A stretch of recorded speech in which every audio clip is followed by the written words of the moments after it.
Hey y'all, welcome to Questions That Keep Me Up All Night Unfiltered, a mini series where we flip the script and let our elders take the lead. I'm your host, Miss Y, and I'm super excited to be sitting down with my amazing aunt today. This is the first episode of our 4-part series, and we're starting with her incredible backstory. So, you've lived a life that's a beautiful tapestry of experiences, and I'm honored to be one of the people that you share it with. I remember when you were one of the first interviews I've ever had, even before I did my podcast. Do you remember that? Yes, I remember. And so this is kind of full circle. I haven't done my podcast in a couple of months. So we're starting back with you. And I feel like it was opening like a treasure chest of wisdom and laughter. Every time I talk to you, you got so much to say. And I usually don't have time to stay and listen to it. But we're going to carve out an hour Okay. for 3 weeks, 4 weeks this month and just dive into whatever. It's unfiltered,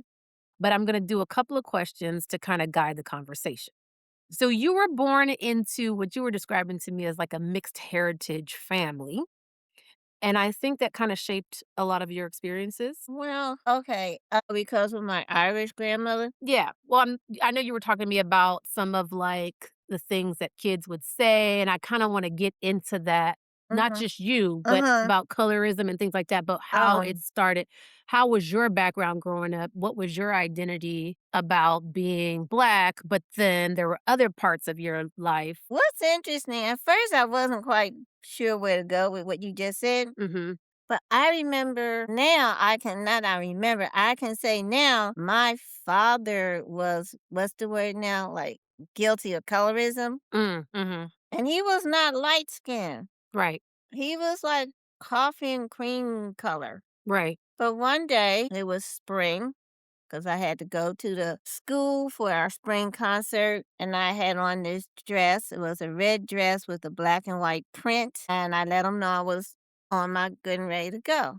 And he looked up, and all he said was, "Why is it always the dark ones who want to wear red?" I cried all the way there. Um, I had to walk, so I cried most of the way to the concert, and I had to perform, Hmm. and I'm not clear why he said that or why he thought I was that kinda dark. I Right. didn't know. I Right. didn't know that he thought or he perceived me as being that dark. Right. I mean, he was crazy anyway, but that was one of his crazier moments, because that's why I wasn't shocked, like, when he told me I would never get married and that I was genetically flawed because I don't like housework. Wait a minute. You would never get married and you're genetically flawed because you don't like housework. Yeah. But he's not flawed for saying that his daughter is too dark to wear red. It's funny that you say that because I saw an advertisement for like a red lipstick or something. And what Mhm. was mentioned in there, something was like, we can wear these colors too. And I didn't understand why that even had to be said Mhm. that we can, but I didn't know that was a thing that darker people couldn't wear colors. Well, no, well, now that's kinda like that doesn't really relate to my era because, like, there was only red. Ah, I okay. mean, Okay. there was only lipstick because all the cosmetics were made for white women. Got you. So the only colors like that black women wore was gonna be some shade. Like you would not see a black woman with pink Right. lipstick because Right. that just wouldn't have made no sense. Right. So it was and my mom, all she wore is red lipstick. That's Mhm. all. So that wasn't really, yeah, it took them a minute to catch up because even the nylon stockings were for white women. Right. When they say nude. Yeah, they meant white women. On us, it looked like leprosy, Right. and then and we would have to, like, use black coffee and dip the stockings in the black coffee to make them darker. Really? Pretty brown, came out real pretty brown. That's weird because there's actually a color, a coffee color stockings, We did that. and you guys dipped. Black people, yes, we did everything. I wanna go back to you were telling me last week, this is just I was so fascinated with it because I know growing up, we always, when we were kids, you'd say, "Well, I have Indian in me," and I got to a point where I was like, "Why do we have to say that? Why does it matter?" Right? But I know on my mother's side, there's mixed Mhm. heritage, and you were just explaining to me Yeah. that you had mixed heritage on your side, Yeah. and explain to me the shades of color which maybe made your dad have colorism because he saw other colors in his family. Yeah, I mean, okay, so he starts off with a white grandmother. Okay. Then his mother is, like, light skinned, Okay. okay?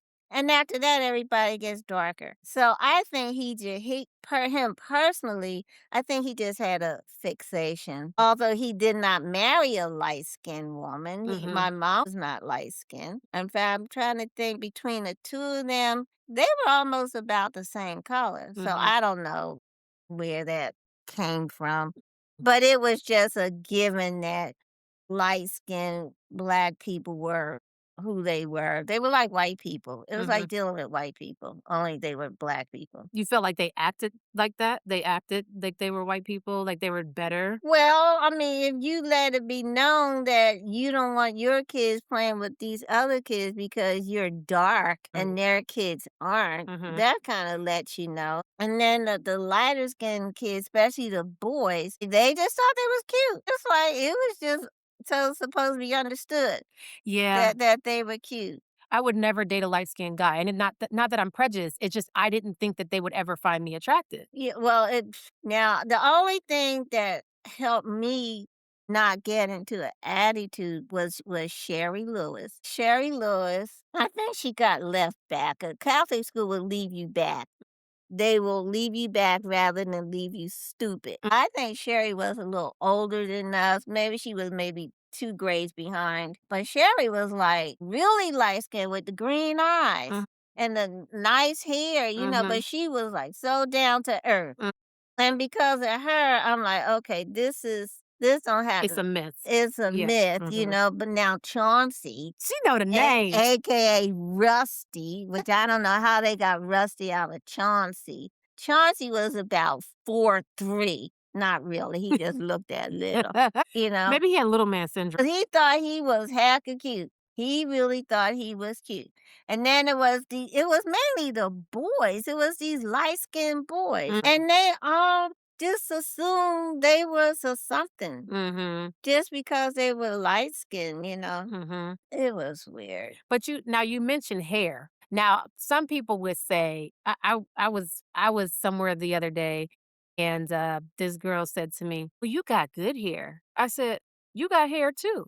You got good hair. If you have hair, you got good hair." Yeah, yeah. But there's this notion of good hair, and I Mhm. always thought that you and Kwanzaa had good hair. I Yeah, would we do, say, "You we have do. good hair." She said, "We do."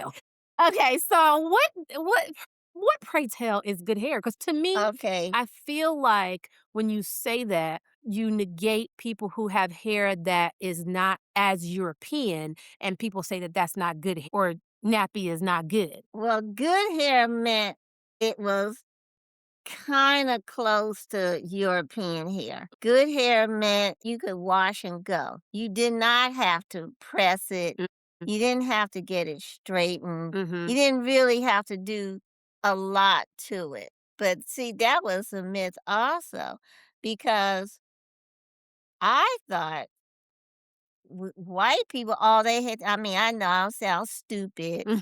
but I thought all girls had to do was, like, shake their head and their hair went however way they wanted it to go. Right, I didn't know they had to do stuff, right.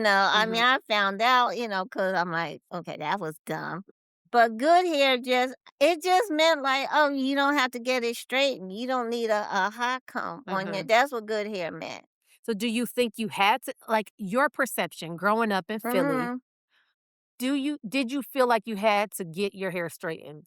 I didn't have to, my mother assumed that I did. It was, like, automatic. You going to the hairdresser every 2 weeks. If your mom washes your hair, she's gonna straighten it, even if she don't know what she doing. There's no choice. There was no choice, cause it was like, you cannot have your hair thick, frizzy, nothing like that, you know? Now my cousins who were, like, older than they were a good deal, cause 'cause I'm a 74. Okay, my oldest cousin living is, like, 80 something, Okay, and she had older sisters, so they're from another they're from the 40s, 50s, got you. and they had, like, thick hair, they had, like, cornrows. Mhm, So that's what you could do if you didn't get your hair straight. You had to have something done. You could not just have your hair out, mhm. you know? But yeah, I mean, they used to beat up girls, like with the texture of hair that I had, they used to beat up girls. They would beat you up? They didn't beat me up, but But girls that had so-called, quote, good unquote, hair, "good hair," they would beat you they up, would beat them up and cut it. and these are the ones that had, quote, unquote, "not good hairs." Yeah. Do you think that that was, like that's passed down from somebody like your dad who said, "Why is it always the dark ones that wanna wear Mhm. red?" It's ingrained. I mean, it's just that whole idea of having it systematically drummed into us that Mhm. white is right, Yeah. and anything that has to do with white is the best. So if white is the best, then if you're not white, Mhm. how could you possibly be the best, Mm. you know? And like I said, it's all like not brainwashing, what's it, propaganda, Yeah. because one thing leads to another. Mhm. But like everything that women are doing now Mhm. with the makeup and a false eye, that came from Hollywood. Right. Those Yeah. women, those actresses did not look like that, Ye you know? I mean, even Marilyn Monroe was not a natural blonde. Right. But this whole idea of, like, what was attractive, Mm. it was always that white standard, you Mhm. know? And, I mean, I still think, like, black women made their own standard. Cause Right. you look at Billie Holiday and Mhm. Ella Fitzgerald and all them, it was a certain look Right. that black women have had. Speaking of the certain look, you were talking about when the afro came out or when you could just wear your Mhm. hair like that, and you Yeah. were like, "Oh, I don't have to straighten my hair anymore." But you so-called had good hair. What was that revelation for you? Well, what it was like, my hair was kinda, like, mixed, Okay. okay? So, after my mom washed it, it Mhm. was, like, all over the place. Mm. In other words, like, it looked like Erica Badu, Mm. and she would have to, like, tame it down just Mhm. so she could give me my braids, you Mhm. know? When they came out with the afro and Mhm. all, I just stopped, but it's really interesting because when I first stopped Mhm. and I washed my hair, it was a different texture. I mean, but it didn't stay. So the more I washed it, it went back to, I guess, the way it was when I was younger. You're natural. Yeah. And I just kept it that way. I never did anything else to it. No perms, no color, no dyes, nothing. I Yeah. just left it natural. You growing up on the East Coast, and I know we talked about this in the very first interview, and then you coming to the West Coast, did you see a difference in kind of like colorism? By the time you came here, how old were you? Oh, I was 21. You were 21. So you dealt with the other girls being bullied. You told me Mhm. about a little incident Yeah. with another girl being bullied because of Mhm. hair or whatever. Do you think it's different on the West Coast? I know we live in the Bay Area, which is more tolerant. Um, did you see any difference, or you just kind of weren't into that by the time you came Well, here? by the time I came here, um, one, I was with my boyfriend, Mhm.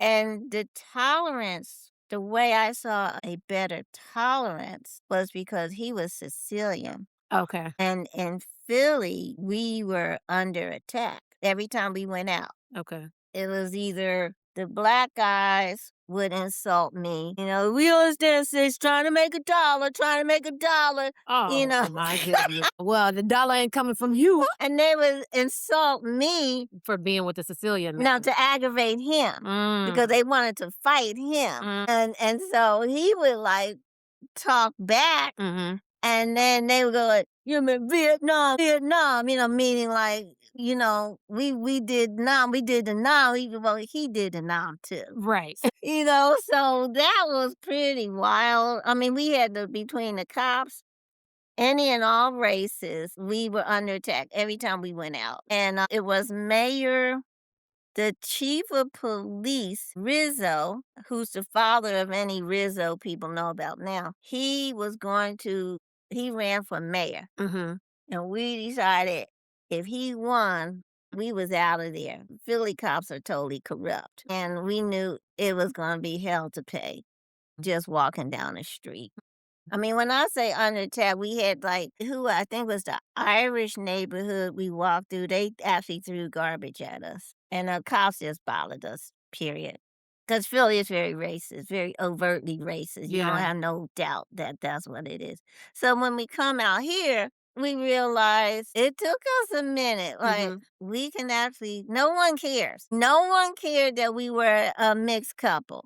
I mean, absolutely no one cared. And that took us a minute to realize that. And then after having children, I've never seen the races mixing like they do out here. I did not grow up like that. Yeah. Mm-hmm. You just did not mix. We didn't even have the same neighborhoods. So that's when I saw it was just different. You got Asians and You black, you got got Asian, white and black, you got yeah, Hispanic and yeah, black. and then they all love each other and they all hate each other. That's And true. that's all happening At the same simultaneously, time. so I found that interesting. I really did. What I notice is on a big scale, they hate each other. When you're interacting, one on one, like Yeah. every Hispanic lady that I know is like my auntie, and they all meet, Right, hey, yeah. hi, they're Yeah, yeah, always yeah, yeah. nice and everything, Mhm. but on a big scale, they don't like us. Yeah. Then you got my grandmother, who, when I was dating a Mexican, she was like, "Oh, you dating a Chihuahua?" And I'm like, "What?"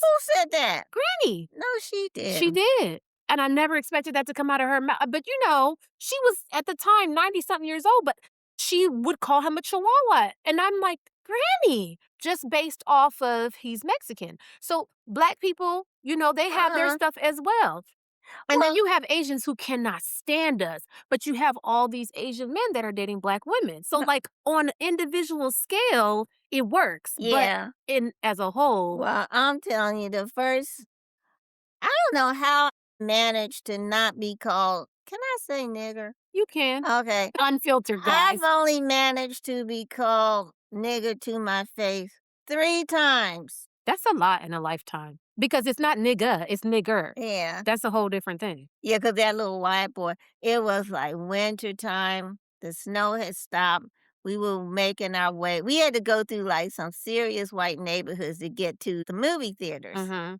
and I remember we was just walking, and it had snowed, mhm. and all of a sudden, we heard, "Look, niggers," and this little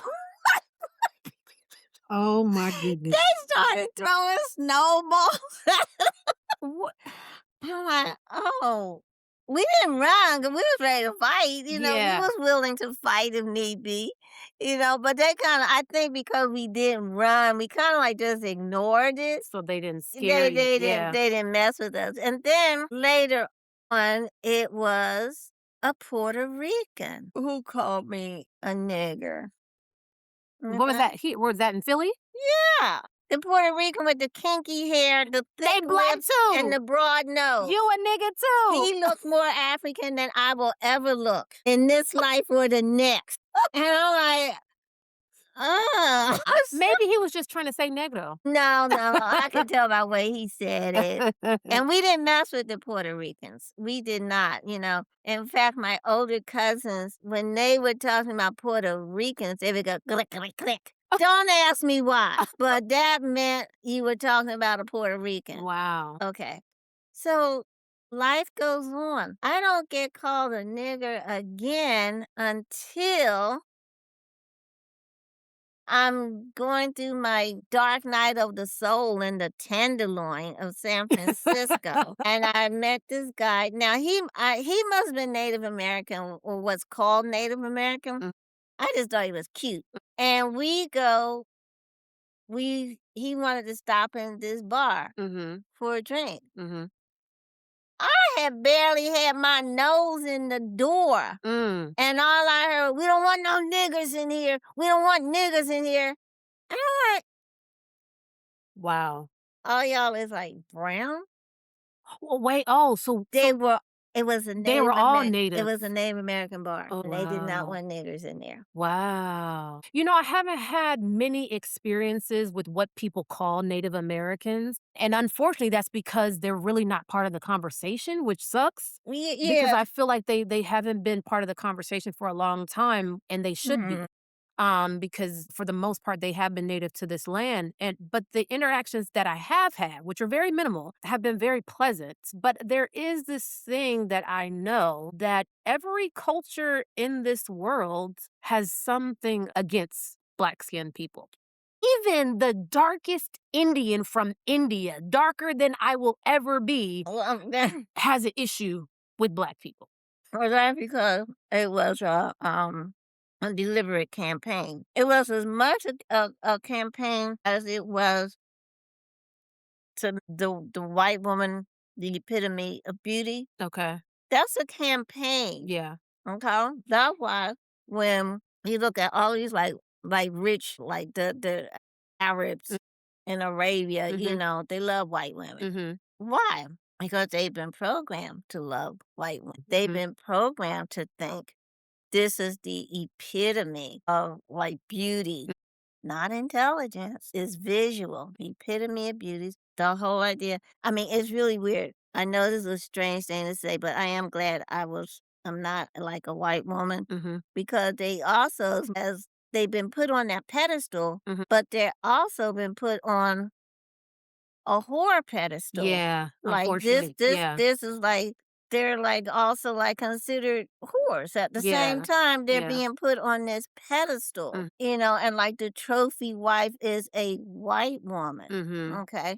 So just as they had that program, they had the program of let's make sure everyone hates black people, mm, especially black people from America. America, right, That is not random, because even during World War II, mhm, they actually had planes drop flyers mm, telling the like people in France, do not patronize with the black mm, soldiers, mm, which is really wild. I mean, my uncles were over there mhm, who could have died mhm, while their own country is telling other Europeans, right. don't patronize with the black We'll use them soldiers. to fight for our freedom, but Yeah, don't. and they had to back up their science because during, I forget which, not the first World Fair, might have been the second one. Mhm, I'll say the second one, but I may be wrong. Anthropology had come to the forefront. So you had this whole campaign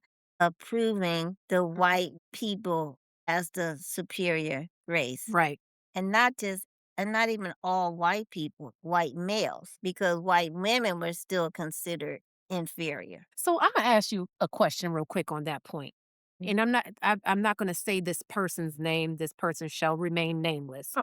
But this person has basically turned America upside down, this Mm. upheaval of what's going on Mhm. right now, Mm. and inciting this, pure race type of thing. Yeah. And my question is, you have this man at the forefront who is saying, without saying, Mm. he's inciting it, but he's saying without saying that white is right, but you don't even treat your women right. There's this thing about like white superiority, but real talk, there's no bar where you don't touch the women and you don't touch the children Mhm. because that's still allowed. Yeah. I'm confused about that. How can women then, white women, get behind this if they understand for sure that they're not valued either. Some of them cannot get out of their situation. I mean, can you imagine a certain person's spouse waking up one morning and just realizing what this means? Mm. That she herself is a trophy wife. She's in her position because of what she actually agreed to. See, there's this agreement that those women make. And also, they can't treat them better because that gives them power. I mean, the women's movement just messed everything up. Mhm. Just put everything off balance, Right. you know. And it's like, yeah, with the women, it's I think some of them are just suffering in silence. I don't think they can. Some of them can't leave. But Where who if they you're gonna go suffering in to? silence, why do you get behind your perpetrator? Well, like, why do you get behind the person that is making you suffer? Well, because what's the first law of man? Self-preservation. Mm. People will do a lot for self-preservation. Right Mm. now, they could like if this is who you if you're behind this mentality Mm. and you leave, Where do you go? where do you go? Yeah. Really, where would you go? Right. Because you're also dealing with the kind of male mentality that will hunt you down and kill you Mhm. just because you even thought about leaving. Mm. So they're in a trick bag, you know. Mhm. And I mean, I know sure people share I don't really care because like you got what you got, you know, Mhm. and you're all you have to do I like YouTube is your friend. If you really want to know your position, you know, Educate yourself. educate yourself Mhm. so that you know it's not like people aren't just saying things to be saying things. Right. There is everything has a backstory, everything has a history. Mhm. And that whole idea of like what they call 'em trad wives now, the traditional wife, Oh, uh-huh. that was really one, it didn't have anything to do with us. Nobody brown, nobody dark. If you go to Africa, I'm just gonna interject, Mm, and I'm not saying all Africans, but if yeah. you go to traditional families, the women are the ones doing the work. What are you talking about? They out there in the field. Right. And the reason why you have many wives and many children is to have more people to work. Right. So we're not in there just cooking. We're in there cutting wood and And plus, everything we else. always got sense because everybody know, except when we came here, Mhm. don't know one woman need to be having no 22 and 25 children. So you have 4 wives. That means you have 4 opportunities to have your children. Mm. One wife is on her side. 'Cause you remember in a lot of societies Mhm. during a woman's moon time, Mhm. she separated Right. because we crazy at those during those days. You know, we hurt people. You know, so they're like, let her be over Mhm. there Mm. because we got the other wives taking care of the babies, grannies taking care of the baby. It was a balance of work, the workforce, you Right. know. Whereas who decided so look at the burden that was put on the wife with the perfect family, the Mhm. nuclear family. Right. Mom, dad, had 2 kids. 2 and a half. You Two gotta and a have a dog. is that who the half was? That's 'Cause the I'm like, half. where is the half kid at? 2 and a half is the dog. And how do you have half I mean, although they people have had half a child, Okay. but I know, I told y'all this is unfiltered. It's unfiltered. and this is all you see on TV, Yeah. like, these weird now see, that's Leave it another to Beaver. you have these weird families. Right. So there's Leave It to Beaver, or June, the Mm. Beeve, Mhm. and Wally, you know? So that's like the perfect family. Mhm. And June always has on heels and a pearl necklace. Mm. And this is how she's vacuuming the house, Mm. you know? And then for some reason, they started with the single parent store comedies. Was it white people in the single parent Yeah, comedies? Huh. except for Make Room for Daddy, because Danny Thomas was Armenian, which he's still white. You know, he was Mhm. perceived as white. Mhm. So Make Room for Daddy was a dad with I think he had like 3 kids. My 3 sons. Mm. Single father, 3 sons. Way before all of them, My Little Margie, single father, and his older daughter. Mm. Weird. Like, what Hmm. was the purpose of that? Yeah, that's interesting. What was the purpose of that? Why did you have to have a series about a man Mhm. taking care of children and being a single father? And you never found out what happened to his mother because you couldn't say things like pregnant. die, Mhm. so you never really found out how come this man is single with these Was kids. it during the time where the women went back to the workforce? Or that was before that, right? I won't Well, say back, where they made it so that women could work because the men were away at war, yeah, right? So yeah, that was that's when women start. That's when they started baby formula. Mm.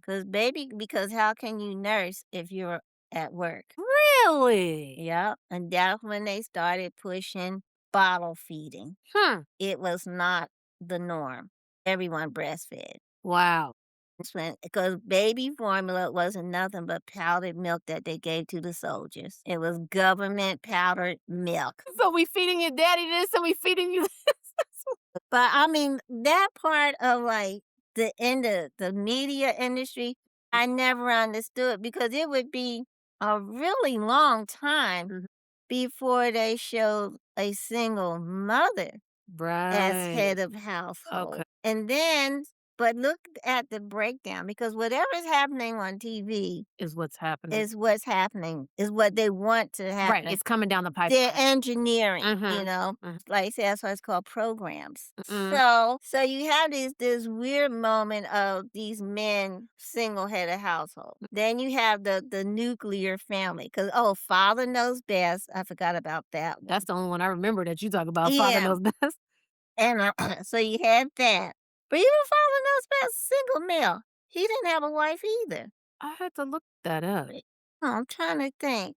I'm thinking June Wyatt, thinking there was a mother, but father knew best.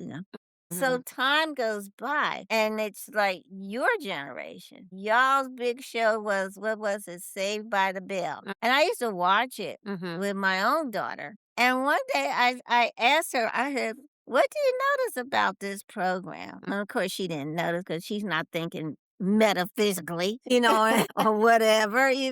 I said, these children are functioning as if there are no adults at all in their world. They're Mm. having all these problems and they can't wait to go to school to discuss these problems with their friends who Hmm. haven't lived any longer than they have. Mm. And the parents are just like nowhere in sight. Mm. Never hear the script never says, I need to talk to my mom about this. Mhm. I'm like this That's world conditioning. That's where because we at in 2026. yeah, because the gap, Mhm. this place is really diabolical because they're looking at into the future. See, we're Mhm. kind of like right here, be the worst thing really you can say sometimes is be here, be now.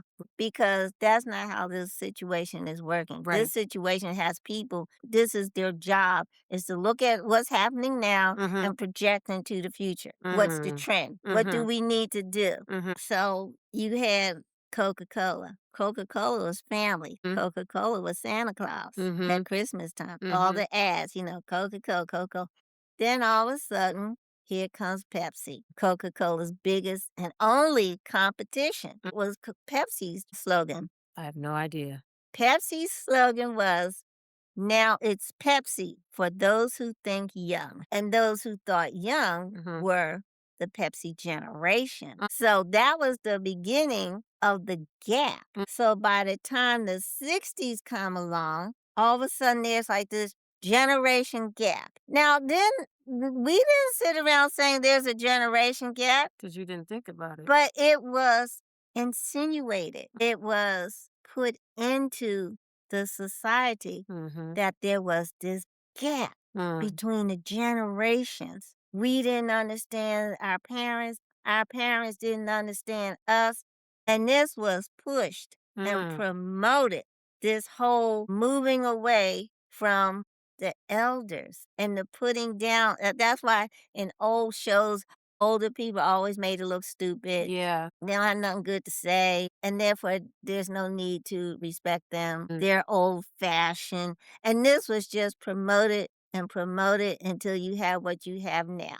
That's why you got these TikToks of students punching their teachers because that whole idea of like the line between authority Mhm. of people who know more than you do, Mhm. it's gone. There's no respect. All the lines are gone. Now, that hmm. I'm thinking that's interesting in what you said, but a lot of that, when you're going back to Saved by the Bell, which I Mhm. enjoyed, but there was a different side of television that showed Black families. That was simultaneously happening. You had Family Matters, Yeah, you yeah. had, Cosby Show, Mhm. and so for a while, they were showing now the Black nucleus family, Yeah, it was yeah. where mom and dad were there. Yeah, yeah. Then you had Fresh Prince and all of Mhm, those mhm. things. Was there a disconnect in that, like, the white people start the trend and then that's gonna follow after that? Because honestly, I don't watch TV and I Uh, haven't watched it in a very long time, so after Family Matters and all of that, what else was there to indicate? well, I don't know, cause I remember I saw Family Matters. Okay, so you had Family Matters. Well, before that, you had Amos and Andy, which didn't have any kids in it for some reason. I don't think Amos and Andy had but it was an all-black cast. It was all black cast. And then, cause you had, like, Julia, shows like I think it was Julia with Diane Carroll. What was she? I forget what she was. I think with the black thing, it started, like, with the movies, like, Mhm. more, but the black family, I never could relate. Cause and one, I never saw where TV had anything to do with me anyway. Right. So, when the black family TV started, I was just watching because there was no internet yet, Mhm. otherwise it would've been on my computer. But I thought that again, now the Cosby now one, I do not like Bill Cosby. I Okay. never thought he was funny, so I did watch I Spy, because what else could you do? But the Huxtables, that People were like, "What is this?" well, I was like, "How you gonna have all them kids and everyone a different color?"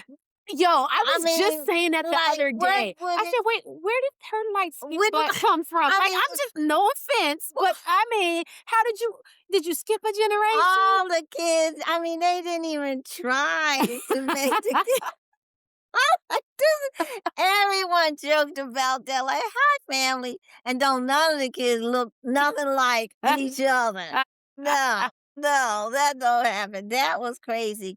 I didn't like the Huxtables because I thought, like, what kind of problems are these people gonna have? So do you think that it has to reflect like, maybe they were trying to say, "Okay, there are some positive things in the Black community. You've got a lawyer, you've got a doctor, they've Yeah, got a good family.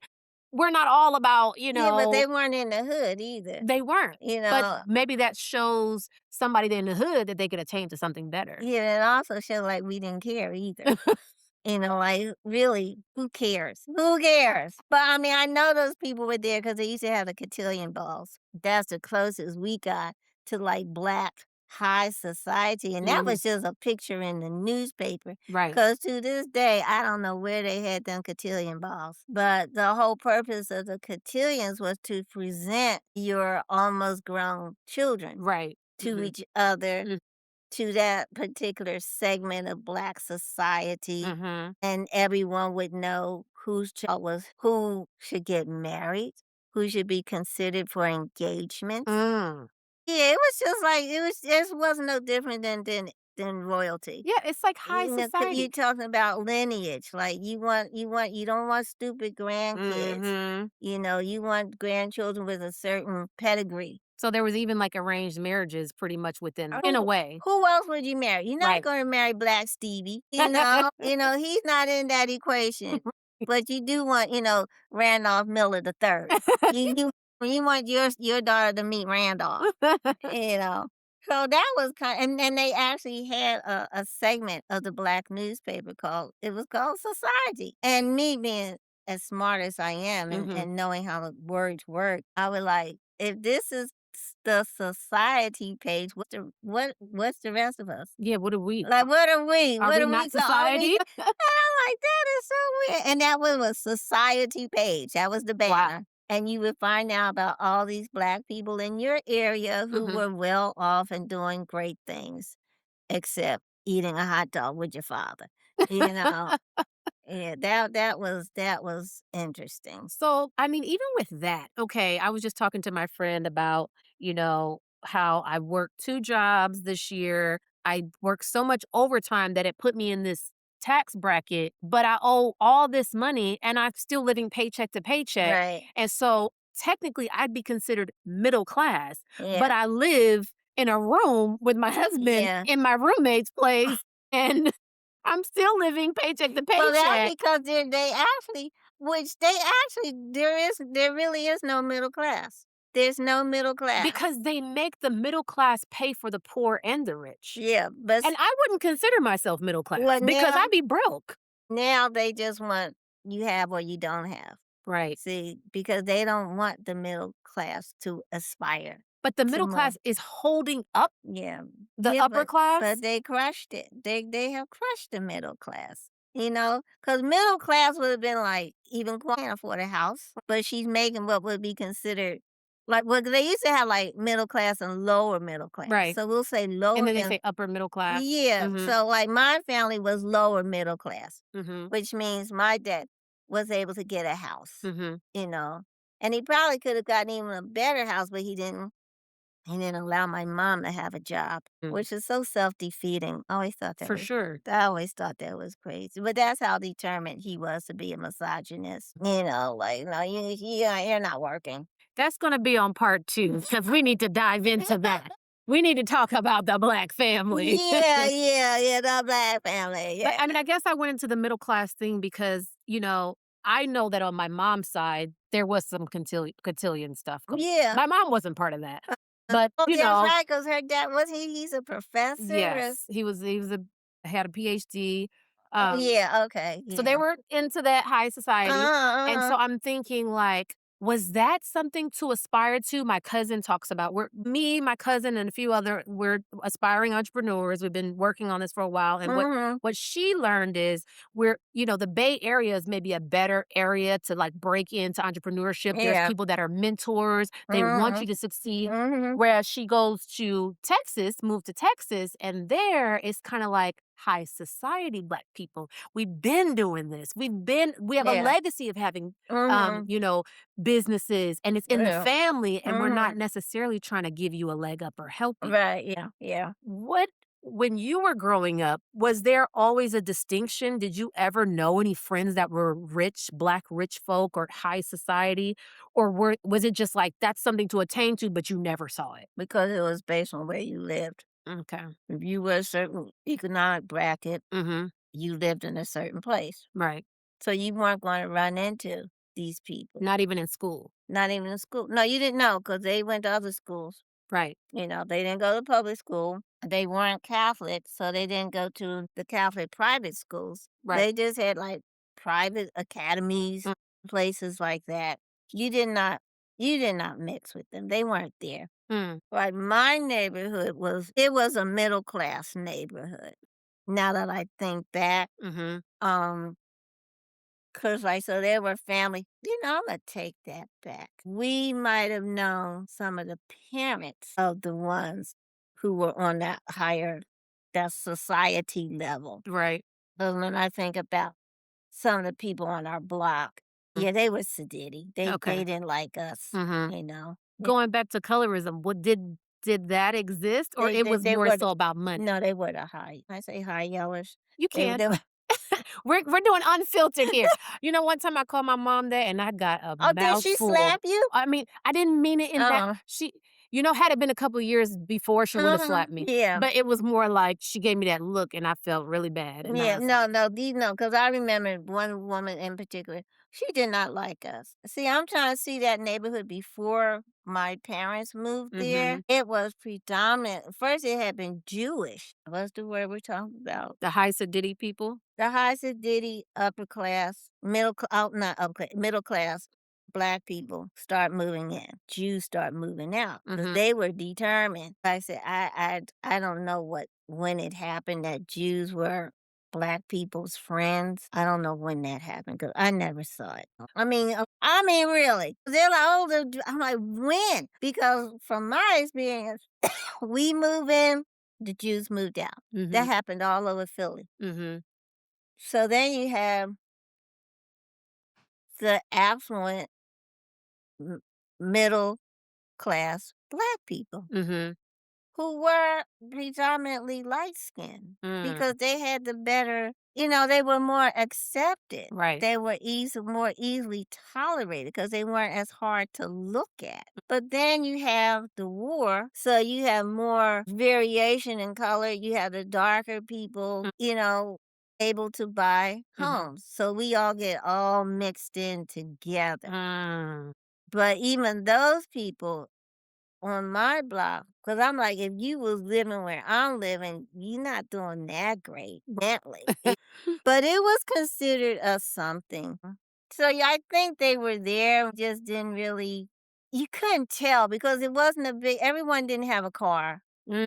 I don't know. Even if you had money, you didn't have a car? My father didn't have a car until I was 13 years old. Okay. I went most of my life without On the being bus. on the. Before we close, because I think we're gonna go the next episode diving into your family life, Mhm. if you don't mind. But you mentioned that your mother was of a different class, so to speak, than your father was. Yeah. How is that defined? Like, of course, you weren't born at the time, but she must have said something to She was you. on welfare. Okay. Her family was on the dole. That's what they called On the it. dough. Dole. Dole. You dole things out. Okay. Okay. That's where that comes from. Okay. She was in poverty Okay. because my grandmother, her mom, was busy having kids. She had all her kids at home. Some of them died right there. Mm. My mom said she would walk around the house with them on a With dead pillow, kids? with the baby on a pillow. She said she would just walk through the house with it. So she's busy having these babies. Then she ends up with the father is an abuser. Mm. Now I'm assuming my grandfather's taking care of business. Mhm. Grandma might have been working. I get the feeling she might have been working because she had enough kids that she could leave the house. And they could watch the They other could take kids. care of each other because there's Mhm. about 8 of them. Mhm. So I'm thinking she was probably employed most of the time. Mhm. I don't know what my grandfather was. He was doing next to nothing, I think, Hmm. because he beat on her one last time, Mm. and my mom said her and her brother just beat the hell out of him Wow. and put him out of the house. And that's when I think. But in the meantime, that leaves my grandma as a single parent Mm. with these kids, and my mom, when she would not only had her till I was 18, Mm. but when she did talk, she would say, "Oh." That's when we lived on Butler Street. Yeah, we was on Ridge Avenue. And I used to think, why is she naming all these Like, streets? how many places did she live? And one time I looked at a map and her whole life was just like this big square where they was living from one street to the next because they was ducking the landlord. Mm. My father didn't leave the home he was born in until he joined the army. Mm. World War II. Mhm. Prior to that, he was right there at home. Mhm. So my mom had no stability, Mhm. whereas my father did. Okay. He had the financial stability. He had both his parents and a grandparent Mhm. that he grew up around. So but between the two households, Mhm. his household was the craziest. They was the nuttiest. Sometimes money makes you I crazy. sure do. I sure do. So, yeah, that was that. So next time, we're gonna dive more into that story. Okay, I'll be ready. But this has been amazing. I always love hearing you talk, but I always got to go somewhere. So I said, let me carve this time out. Mhm, And you mhm. know what? We always talk about history, but I think that the thing that I've been trying to be intentional about is we are his and her story in the making. Right. And yes, history is good for us to know, Mhm. right? But we all should write our own stories and leave them as legacies for people coming Well, after yeah, us. because we all have our perspectives. I have given this some thought because I'm on Facebook.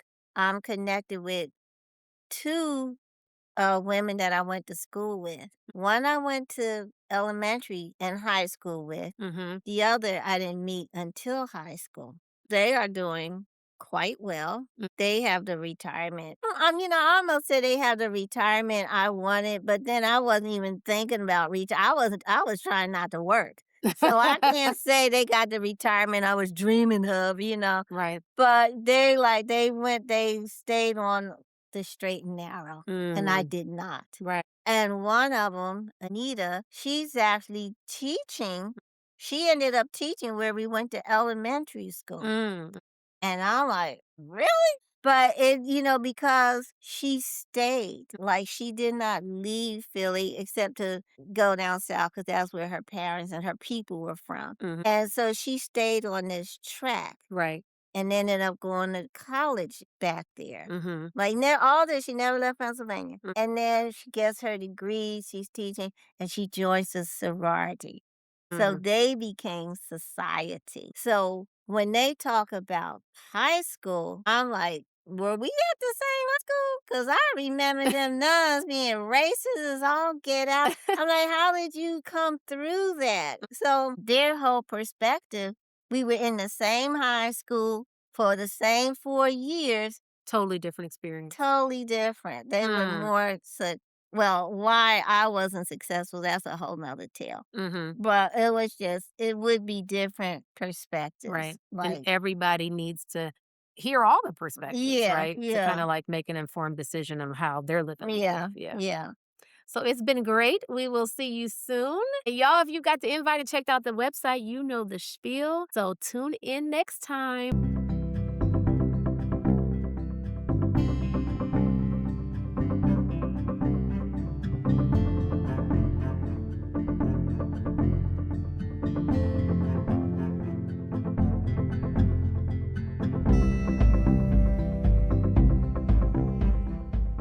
Help my aunt fight stage 4 cancer and thrive.